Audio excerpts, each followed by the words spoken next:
Muito boa tarde, estamos ao vivo aqui no plenário da Câmara de Jacareí para a estreia do programa Fala Candidato, espaço dedicado aos 11 candidatos a prefeito da cidade. O programa terá duração de 30 minutos, sem intervalo, e será basicamente focado no plano de governo do candidato. No dia de hoje, o programa será guiado por mim, Márcio Martinelli, além do nosso jornalista Rodrigo Romero, da TV Câmara Jacareí, e também contará com a participação de outros 3 jornalistas da região, representando o Vale de São José dos Campos, Rádio Mensagem aqui de Jacareí e também o site ADC News de Jacareí. E o candidato do dia de hoje é Sérgio Coutinho, do Partido Patriota. Candidato, seja muito bem-vindo ao programa Fala Candidato. Obrigado por aceitar participar do nosso programa e o senhor tem 1 minuto para a sua apresentação, fique à vontade. Obrigado a todos aí da TV Câmara, parabenizar vocês pelo cumprimento da democracia, de abrir espaço para todos os candidatos se apresentarem. Bom, eu sou Sérgio Coutinho, também conhecido como Foguinho, tenho 44 anos, sou casado, pai de 2 filhos, microempresário, e resolvi colocar o meu nome à disposição aí nesse pleito 2020, muito por conta da deficiência que nós temos aí de referências na política em Jacareí. Então, basicamente, nós temos 1 minuto aí, não vou me estender muito para a gente já entrar no assunto aí. Perfeito, candidato. Vamos começar então a falar do seu plano de governo. Especificamente no seu plano de governo está descrito a seguinte sentença, candidato: vamos aproveitar ao máximo as ferramentas humanas que Jacareí tem, com o objetivo de gerar economia, aumentando recursos para a melhoria da estrutura operacional. Candidato, eu gostaria que você comentasse a seguinte sentença: ao mesmo tempo você tem gerar economia e também tem aumentar recursos. O senhor não considera uma contradição administrativa e econômica? Como que o senhor enxerga essa parte da proposta? Não, porque qual é a ideia principal? Nós estamos falando de custo-benefício. Então, quando você melhora a estrutura, quando você dá mais condição para o servidor público trabalhar, automaticamente a gente dá um retorno maior. Então, a ideia é otimizar tempo. Então, um serviço que normalmente hoje gasta-se aí 2, 3 dias para ser executado, nós vamos reduzir esse tempo. Como? Investindo em equipamentos, investindo no servidor, para que ele trabalhe com mais tranquilidade, que ele tenha mais possibilidade de executar o trabalho. Então essa é a ideia nossa principal. Quando você diz aproveitar ao máximo as ferramentas humanas, como é que isso seria possível aí falando do servidor público, uma vez que o servidor já tem ali as suas funções certas, como é que você faria isso? Rodrigo, é como eu falei, nós precisamos valorizar esse pessoal. Nós temos que dar condições. Eu como sou um empresário, e já trabalhei muito em gestão de equipe, nós sabemos que se você der condições para que eles façam o trabalho, executem o trabalho de maneira mais correta, isso te dá um retorno. Então, o que a gente percebe, o que a gente escuta hoje, é que não existe uma valorização, não existe um investimento. Eles trabalham em condições precárias. Então, o tempo de serviço, o tempo que leva, que gasta para executar o serviço, ele é maior. Então, como eu falei, o custo-benefício acaba ficando inviável, porque não tem investimento, não tem equipamento, não tem ferramenta, não tem nada. Eles não têm, de repente, um incentivo para fazer o trabalho executar o trabalho de forma correta. Então, isso acaba atrasando, atrapalhando. E, se a gente for ver bem, a folha de pagamento é o que onera mais. O custo hora do operacional de um servidor não é barato. Então, é isso aí. E você tem dito também nas suas entrevistas que você é um candidato que se define de direita e um candidato conservador. Mas no que isso, na prática, iria influenciar numa possível gestão sua caso você ganhe a eleição? Não, na verdade, essa questão de ser conservador de direita é uma ideologia partidária, uma ideologia política. A partir do momento que você ganha, que você assume, acho que isso tem que ficar de lado. Nós temos que governar para todos, nós temos que governar para o povo. Então, isso é uma ideologia nossa, de ser conservador, cristão, valorizar a família, meritocracia, livre mercado, tá? mas isso fica de lado a partir do momento que você ganhe e assume. Então, o que nós estamos também, está no plano de governo é a questão de combater a perseguição, o assédio moral, né? Essa questão de perseguição política dentro da máquina pública, dentro da gestão. Nós entendemos que no horário de trabalho, o servidor tem sim, ele tem que cumprir, ele tem as atribuições, né, que lhe cabe, mas fora desse horário de trabalho ele tem que ter liberdade também de expressão. E não é porque ele levanta a bandeira A, levanta a bandeira B que ele não serve, né? Então, eu acho que esse é o caminho, né? Você consegue fidelizar, você consegue trazer junto de você as pessoas muito mais pela liberdade do que propriamente impondo, né, condições ou essa perseguição, assédio que existe. Candidato, tem uma pauta específica aqui no seu plano de governo. Você descreve que fará uma parceria com a Secretaria de Comunicação e Tecnologia, que você pretende criar, né, pelo que eu entendi, para realizar a criação de uma central de agendamento de consultas e exames para organizar o que você chama aqui de sistema, com o objetivo de minimizar as consultas marcadas e não realizadas. Gostaria que você falasse especificamente sobre esse plano, esse projeto seu. Essa questão de criar a secretaria, na verdade, é voltar, né? Porque ela já existia, nessa gestão ela acabou. Então nós precisamos voltar porque nós entendemos que a comunicação é tudo. Então se você não tem uma comunicação dentro de uma gestão, fica complicado, né? O povo não tem informação, a imprensa não tem informação, tem dificuldade de acesso às informações. Isso, a transparência que a gente tanto fala, a gente tanto pede, perde um pouco o sentido. Nessa questão de tecnologia, isso é uma ideia de um colaborador nosso que relatou para a gente, né, uma deficiência que existe quando é marcado os exames e um alto índice de evasão.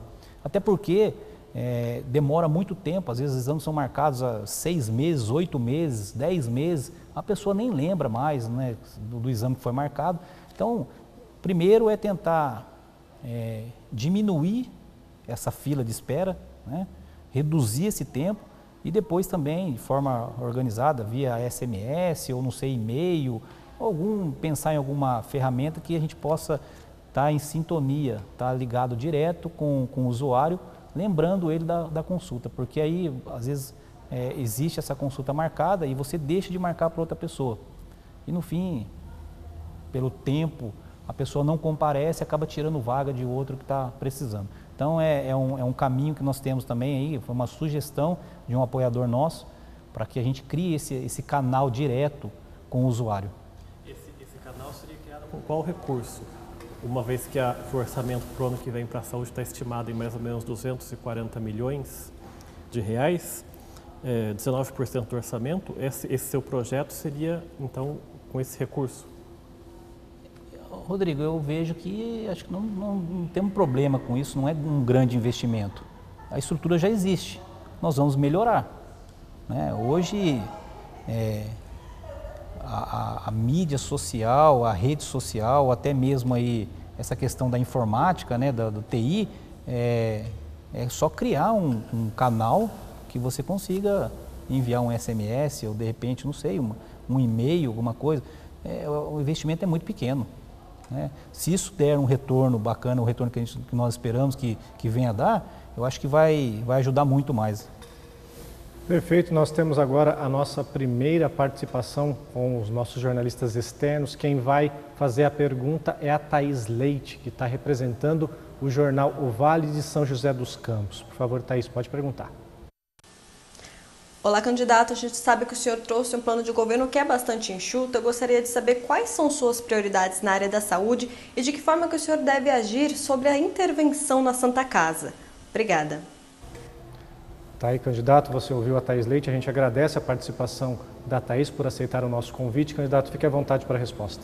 Obrigado, Thaís, pela pergunta. Eu tive a oportunidade de estar lá semana passada no Vale, uma pessoa muito bacana. E, Thaís, bom, primeiro nós sabemos que a saúde é uma prioridade, né? Isso é bandeira de campanha de todo candidato em período de eleição. Nós temos responsabilidade, nós temos respeito, compromisso com a cidade. Tá? Eu não vou prometer nada que eu não possa cumprir. Então a gente sabe, nós temos intenções, nós sabemos o que precisa ser melhorado, o que precisa ser feito, mas eu não vou ser responsável de chegar aqui para angariar voto, sair falando que nós vamos construir o hospital municipal, que nós vamos reformar a Santa Casa, até porque primeiro nós precisamos entrar, entender, saber como é que estão as finanças, né? Equilibrar, equalizar essas finanças aí, para a gente ver o que nós podemos fazer. Em relação à intervenção da Santa Casa, até onde a gente sabe, né, salvo engano, isso foi uma atitude aí meio que ditadora, né? Tomaram a Santa Casa da Irmandade na mão grande, isso há mais ou menos aí mais de 15 anos. Existia uma dívida que hoje, se você for ver a dívida, uma dívida de 20 milhões então, até então, e hoje já ultrapassa 120 milhões. Então é um problema que a gente sabe que existe, né? Precisa se sentar e tentar entender, ver qual é a melhor maneira de resolver isso, mas de forma transparente, né? De forma correta, deixar a politicagem de lado, deixar interesses pessoais de lado e tratar isso com seriedade, porque é um problema que existe, está aí, nós sabemos, e está atrasando muito, está atrapalhando muito a vida do usuário aí. A saúde, não se brinca com saúde, né? A gente não pode ter essa irresponsabilidade de vender sonhos todo ano político, todo ano de eleição para a população. Então acho que está na hora de alguém assumir, colocar isso embaixo do braço e realmente fazer a diferença e resolver esse problema, essa questão da saúde na cidade. Só para pegar um gancho exatamente nisso. Então, a proposta do seu plano de governo em relação à saúde, especificamente falando de Santa Casa, vocês chegariam e iriam verificar a situação para ver o melhor caminho? Ou você já tem uma proposta pronta, específica, se vai continuar com a Santa Casa, se vai partir para um hospital, se vai finalizar a intervenção, só para a gente deixar claro? Nós temos intenções. Eu não consigo imaginar como é que uma pessoa pode falar o que vai fazer. Vamos dar um exemplo aqui. Você compra um imóvel velho, e esse imóvel precisa ser reformado. Você consegue do lado de fora falar o que é que você vai fazer lá dentro? Eu não consigo imaginar, porque eu sou do ramo da construção civil e eu sei como funciona. Então, nós temos que ter coerência. Do lado de fora é fácil você falar o que você vai fazer. Nós vamos melhorar, nós vamos aumentar a estrutura, ou nós vamos construir o hospital municipal. Gente, calma, eu preciso entrar.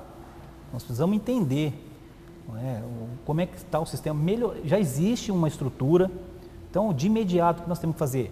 Melhorar essa estrutura que já existe para continuar atendendo o munícipe, e aí sim planejar com responsabilidade o que é que nós podemos fazer. Se tem que melhorar a estrutura da Santa Casa, vamos ver, vamos tentar viabilizar com emenda parlamentar, com recursos da União, porque o orçamento da cidade, eu posso garantir para vocês, não tem condições. Ainda mais com a dívida que nós estamos levantando aí, a atual gestão triplicou a dívida da cidade. Então eu não posso ser responsável de falar que eu vou assumir, vou construir o hospital municipal, vou melhorar a estrutura da Santa Casa, não. Nós temos que trabalhar no que já existe de imediato, melhorar essa estrutura e aí sim pensar no próximo passo.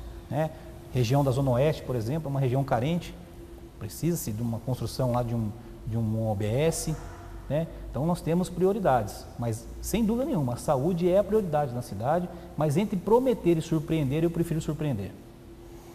Perfeito, candidato. Falando agora a respeito do comércio, trabalho na verdade, Você tem um ponto específico no seu plano de governo, inclusive tem nome, comércio vivo, comércio forte, é isso, É isso aí. Comércio vivo, comércio forte.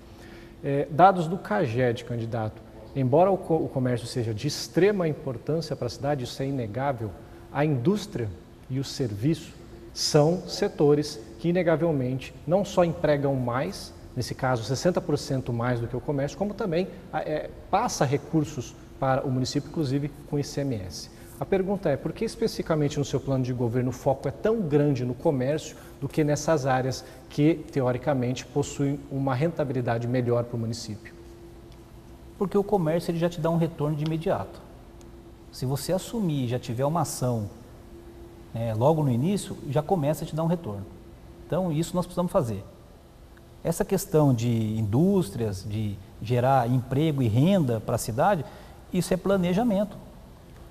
Eu não consigo imaginar como é que nós podemos falar sobre isso sem atualizar o plano diretor da cidade, a lei orgânica do município. Responsabilidade, respeito com o munícipe, não dá para enganar mais as pessoas. Eu não posso chegar aqui e falar que nós vamos trazer indústrias para as cidades. O plano diretor está travado desde 2003. A lei orgânica do município está desatualizada. Nós precisamos sentar com a casa, com a Câmara Municipal, discutir, trazer pessoas técnicas de outras áreas, engenheiros, arquitetos, para discutir o planejamento da cidade, o crescimento da cidade. E aí sim, pensar em alguma coisa que a gente possa, via incentivo fiscal. Vamos pensar que hoje nós não temos uma determinada indústria. Se nós tivermos que trazer uma indústria para a cidade com um incentivo fiscal que vai gerar emprego e renda, ótimo, maravilha, nós não temos hoje. Qual a dificuldade de você fazer isso? Então, mas assim, respeito. Eu volto a repetir, eu falo muito nessa palavra. Respeito, responsabilidade, comprometimento, compromisso com a cidade. Não dá mais para a gente ficar enganando, não dá mais para ficar mentindo para o povo. O povo antes de ser candidato, eu sou um cidadão, eu sou um eleitor também. Tá? Então, assim, eu ando para a rua, eu faço o comercial da minha empresa, eu converso com pessoas, a gente sabe do descrédito que hoje a política tem. Jacareí carece de uma liderança política. Ontem, pegando um gancho aqui rapidinho, ontem eu assisti um programa de esportes, que a abertura do programa foi isso, né? Falava muito sobre ídolo, sobre referências do esporte. E nós vimos ontem o Nadal referenciando o Federer, né, que ele conseguiu 20 títulos de Grand Slam. Nós vimos lá o do basquete, agora fugiu o nome dele. LeBron James. LeBron, ele reverenciando Kobe Bryant, né? Então, assim, em Jacareí nós não temos um político para referenciar, uma referência política. Nós temos que mudar isso, tá? Nós temos que mudar. Jacareí precisa ter referência, precisa ter pessoas engajadas mesmo com a cidade, que queiram fazer a diferença. E eu estou me colocando à disposição da população para isso. O resultado para a gente espera um resultado bacana, mas eu não vou vencer as eleições mentindo, levando uma proposta para a população que eu não vou conseguir cumprir. Perfeito. Temos agora mais uma participação de outro jornalista. Dessa vez, Donizete Eugênio, da Rádio Mensagem. Pergunta, Donizete. Saúde e desenvolvimento para o ano pós-pandemia. Qual será a prioridade do candidato? O senhor vai investir na saúde ou vai deixar o desenvolvimento de lado? Ou você vai priorizar o desenvolvimento e deixar a saúde de lado? O que o senhor escolhe? A gente agradece a participação do Donizete Eugênio, da Rádio Mensagem. Obrigado, Donizete. Candidato, fique à vontade para responder o Donizete. Obrigado, Donizete, pela pergunta. O Donizete é um amigo também, é um querido aí. Não dá para pensar em saúde sem desenvolvimento, desenvolvimento sem saúde. Eu acho que isso é um grande erro também. Eu entendo que todas as secretarias têm que trabalhar sincronizado. Quando eu falo, a gente fala, percebam, toda pergunta é relacionada à saúde, a saúde é o grande problema. A saúde, na verdade, é um gargalo.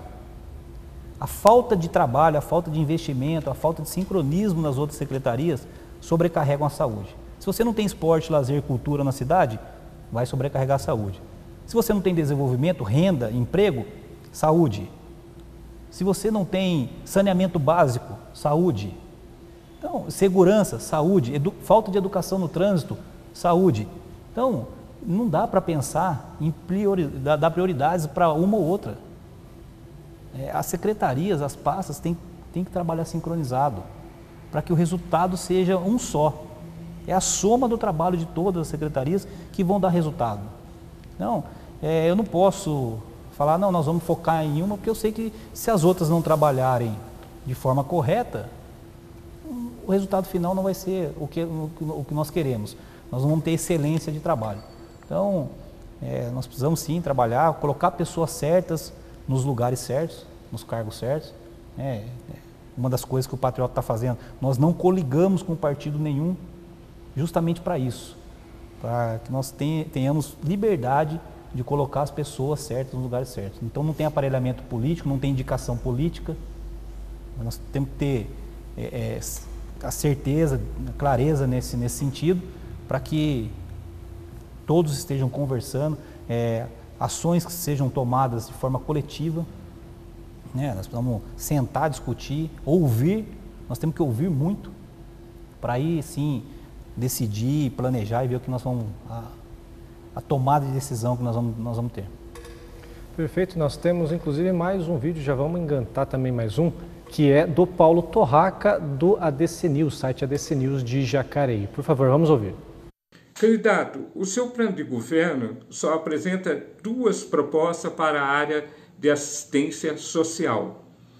Abre aspas, ampliar o atendimento do CRAS na Zona Oeste e analisar a possibilidade de formação do 2º Conselho Tutelar, fecha aspas.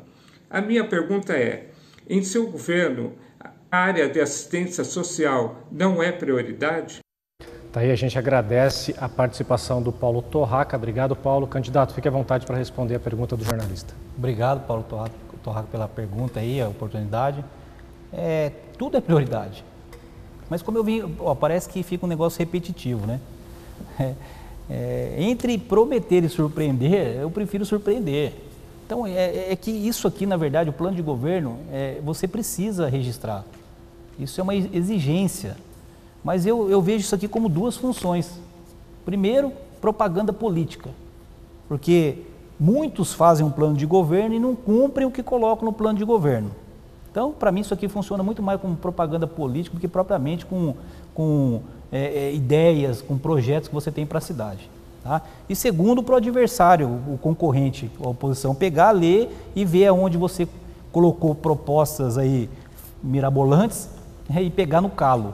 Então, assim, Paulo, existe sim, nós temos prioridades, nós sabemos, aliás, todas, né, tudo é prioridade na cidade, tudo que não está funcionando, nós precisamos colocar em ordem, só que nós temos que entrar. Eu sei que existem problemas mais sérios na questão da assistência social, só que a gente vai ouvindo as pessoas e, poxa, nós temos que entrar e entender, na prática, como é que está funcionando, o que precisa ser feito. É como eu falei, daqui do lado de fora é fácil. É fácil você pegar e colocar no plano de governo, né, um monte de coisa e a hora que entrar assumir não cumprir nada. Então eu coloquei esses 2 itens porque eu entendi que foi uma questão que me passaram que precisa ser feito de imediato. Então o CRAS na Zona Oeste, né, como nós colocamos aqui, aliás, a Zona Oeste é uma região muito esquecida. Jacareí da ponte para lá, parece que não existe a cidade. Parece que não arrecada, não tem investimentos. A cidade, para a atual gestão e a gestão anterior, a cidade existe da ponte para cá. Né? A região São João, aquele lado de lá, não tem grandes investimentos, a gente não vê acontecer nada para aquele lado. Então, assim, eu coloquei isso no plano de governo porque eu entendo que a gente precisa ter um olhar, né, ter um carinho um pouco maior com aquela região para levar desenvolvimento, política pública para aquele lado lá. Como é que você vai lidar, caso seja eleito, com uma Câmara que seja formada hipoteticamente por uma maioria de oposição ao seu mandato? Como é que você vai lidar com isso? Rodrigo, eu tenho a consciência, eu sei que eu preciso da casa para governar, né? Mas eu também tenho a consciência que nós precisamos sentar e discutir projetos. Nós precisamos sentar e discutir o que é melhor para o município, o que é melhor para a população.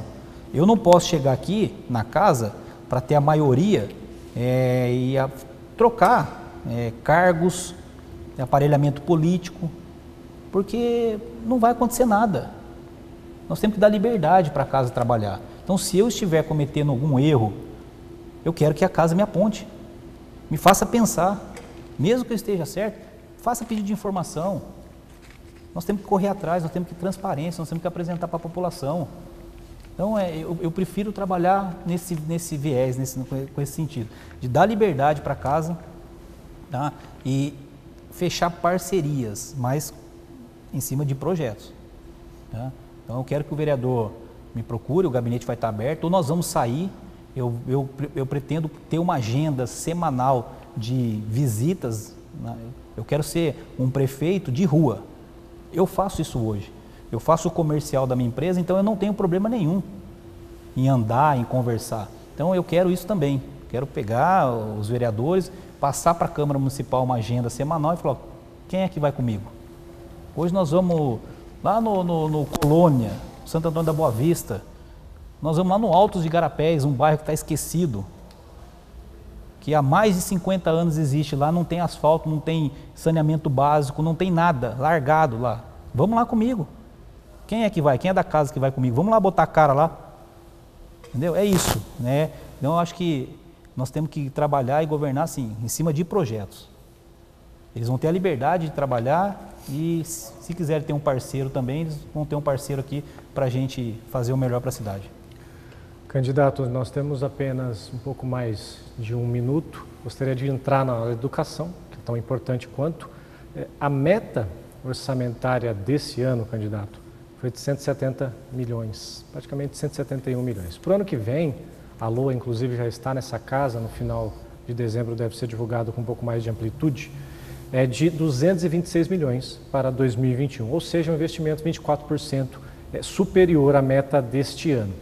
Só que isso, teoricamente, deverá apenas manter o que já está existente. E você coloca no seu plano de governo algumas questões como execução e ampliação do horário de atendimento das creches municipais, entre outras questões. Com que recursos nós vamos conseguir fazer essa ampliação, visto nessa situação de pandemia, para o ano que vem, candidato? Primeiramente, administrar bem o dinheiro. O recurso existe, né? Então, se você conseguir trabalhar ele bem, fechar a torneira onde está vazando um pouco, administrar melhor esse dinheiro, eu tenho certeza que tem dinheiro, tem recurso para fazer essa ampliação.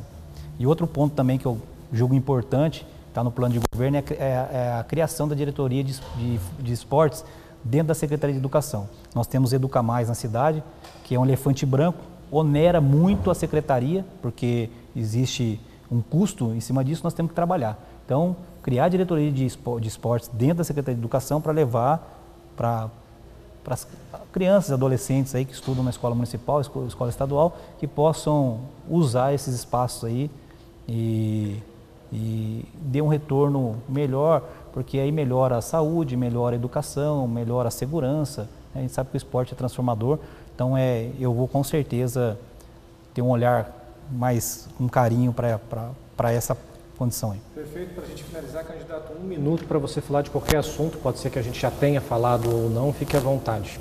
Não, eu só quero agradecer à Câmara Municipal, a vocês, pela oportunidade, agradecer a todos que estão nos assistindo, agradecer aos apoiadores, às pessoas que estão nos acompanhando aí, a executiva do partido, dizer que nós temos uma chapa de vereadores, são pessoas honradas, pessoas comprometidas, que aceitaram vir para o Patriota, sabendo que nós não iríamos usar fundo partidário, fundo eleitoral, que nós não iríamos coligar, que nós não iríamos trazer para dentro do partido políticos de carreira.